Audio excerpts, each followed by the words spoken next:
చెయ్యి జారిపోయినటువంటి ఏదైతే టికెట్ ఉందో ఆల్రెడీ ఒక వ్యక్తి పేరు డిక్లేర్ అయ్యి ఆల్రెడీ వచ్చినాకట కట్ చేస్తే మళ్ళీ కాటా శ్రీనివాస్ గౌడ్ పేరు వస్తుంది టికెట్లలో.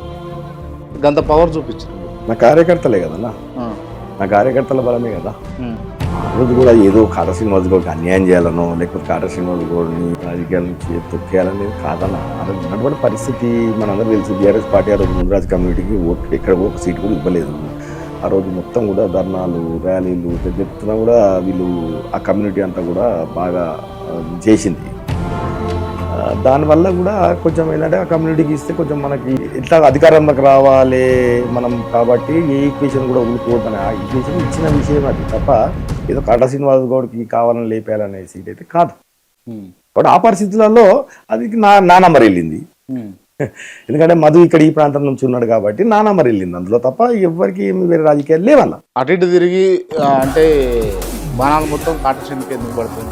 ఆ పరిస్థితులు అట్లా కలిసి వస్తున్నాయి. ఏం చేద్దాం అంటే ఈక్వేషన్ మైపాల్ రెడ్డికి అట్లా కలిసి వస్తున్నాయి ఈక్వేషన్స్. ఏం చేద్దాం అంటే కలిసి వచ్చిన ఎమ్మెల్యే అవుతున్నాడు. ఓడగొట్టగలుగుతారా మీరు మైపాల్ రెడ్డిని? ఓపెన్ చెప్పండి ఒక్కసారి అన్న. 2028-29లో కలుసుకుందాం. ఆయన 100 కోట్లు సంపాదించి దాచి పెట్టిండు. నాన్న మీరు అలా గుర్తుపెట్టుకోండి. నిజంగా అంటే అనే వాళ్ళకు కూడా నేను చెప్తున్నాను, నేను 2 సార్లు ఇచ్చింది అనే మాట మీరు ప్రస్తుతానికి చెప్తున్నాను. శ్రీనివాస్ గౌడ్ అనే వ్యక్తి ప్రమోట్ అయ్యింది, డిమోషన్ కాలే. 80,000 నుంచి 1,00,000 ఓట్లు తెచ్చిండు. 40,000 మెజార్టీ నుంచి 6,000 పడేసిండు. శ్రీనివాస్ గౌడ్ డిపాజిట్ కోల్పోయో లేకపోతే గతంలో 2018 80,000 ఓట్లు వస్తే ఇప్పుడు ఏమి 20,000 ఓట్లు రాలే. 20,000 పెరిగినా 40,000 తగ్గించిన అంటే ఆ 11 రోజుల్లోనే నాకు ప్రజలు ఆదాయం లేని పడ్డాయి అంటావన్నా. తిరగలే ఎవరింటికి కూడా ముఖం చూపించే పరిస్థితి లేదా? నేను ఖచ్చితంగా దానికి సమాధానం చెప్పాల్సిన బాధ్యత నాకు ఉంది. చెప్తాను ఏ విధంగా చెప్పాలో ఆ విధంగా చెప్తాను. 100% కదన్నా. ఇద్దరం కలిసి పోరాడిన వాళ్ళమే కదా ఇప్పుడు 2 సార్లు నుంచి కూర్చోడం 3వ సారి తర్వాత కూడా తెలుసుకోవాల్సిన అవసరం ఉంది కదా. తెలుసుకుందాం.